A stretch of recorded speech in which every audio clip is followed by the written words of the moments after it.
ಇದು 4-5 ದಿವಸ ಮೊದಲನೇದ್ದು ನಮಗೊಂದು ಸ್ವಲ್ಪ ಏನೋ ಒಂದು ಕಡೆ ತೊಂದರೆ ಆಯ್ತು. ಅದಾದ್ಮೇಲೆ ಇವತ್ತೇನು ನಾವು ಮಾಡಿದ್ವಿ, ಇವತ್ತು ಸಕ್ಸಸ್ಫುಲ್ ಸ್ಟೋರಿ.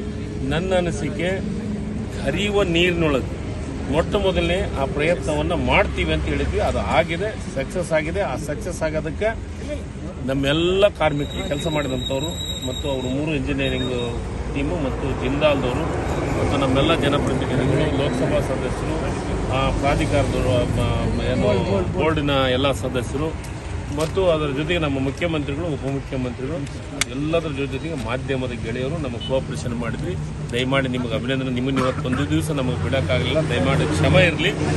ಯಾಕಂದರೆ ಅಲ್ಲೆಲ್ಲ ಒಂದು ಕಡೆ ಜನರ ಒತ್ತಡ ಜಾಸ್ತಿ ಆಗುತ್ತೆ ಅನ್ನೋ ದೃಷ್ಟಿಕೋನ ಇರ್ತದೆ. ಅದಕ್ಕೆ ಅದನ್ನು ನಾಳಿಂದ ನಾನು ವ್ಯವಸ್ಥಿತವಾದಂಥ ಸಿಸ್ಟಮೆಟಿಕ್ ಅನ್ನೋ ಕೆಲಸವನ್ನು ಮಾಡ್ತೀನಿ. ಸರ್, ಜಲಾಶಯದಲ್ಲಿ 70 TMC ನೀರಿತ್ತು, ಆದರೂ 72 TMC ನಾನು ಲೆಕ್ಕವನ್ನು ಮಾಡಿದ್ವಿ. 72 TMC. ಇವತ್ತು ನಾವು ಬರೀ 80,000 ಕ್ಯೂಸೆಕ್ಸ್ ಮಾತ್ರ ನೀರು ಬಿಡ್ತಾ ಇದ್ವಿ. ನಿನ್ನೆ ಮೊನ್ನೆ 140 ಇತ್ತು, ಇವತ್ತು ನಾವು 80,000 ಕ್ಯೂಸೆಕ್ಸ್ ನೀರು ಬಿಡ್ತಾ ಇದ್ವಿ.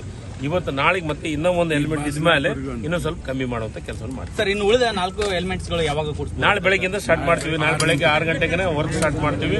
ನಾಳೆ ವರ್ಕ್ ಸ್ಟಾರ್ಟ್ ಮಾಡಿ ಕಂಪ್ಲೀಟ್ 4 ಎಲಿಮೆಂಟ್ ಅನ್ನು ಇಳಿಸುವಂತ ಕೆಲಸವನ್ನು ಮಾಡ್ತೀವಿ. ಸರ್, ಇಡೀ ಭಾರತ ದೇಶ ಎದುರು ನೋಡ್ತಾ ಇತ್ತು ಈ ಒಂದು ಸಕ್ಸಸ್ಗೋಸ್ಕರ. ಈಗ ರೈತರು ಕೂಡ ಆತಂಕದಲ್ಲಿದ್ರು, ಏನಾಗುತ್ತೆ ಏನಿಲ್ಲ. ಯಾವುದೇ ಕಾರಣಕ್ಕೂ ತುಂಗಭದ್ರಾ ಡ್ಯಾಮಿಗೆ ಸಂಬಂಧಪಟ್ಟಂತ ಯಾವ ರೈತರು ಆತಂಕ ಪಡುವಂತ ಅವಶ್ಯಕತೆ ಇಲ್ಲ. ನಾವು ನಿಮಗೆ ಮೊದಲನೇ ಬೆಳೆಗೆ ನೀರು ಕೊಡ್ತೀವಿ. ಆ ವಿಶ್ವಾಸ ನಮಗಿದೆ. ನಮಗೆ ಇನ್ಫ್ಲೋನು ಜಾಸ್ತಿ ಆಗ್ತಾ ಇದೆ.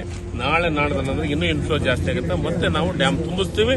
ಮುಖ್ಯಮಂತ್ರಿಗಳು ಹೇಳಿದಂಗೆ ಮತ್ತೆ ಬಂದು ನಾವು ಬಾಗಿನವನ್ನು ಅರ್ಪಿಸ್ತೀವಿ. ಓಕೆ, ಇದಿಷ್ಟು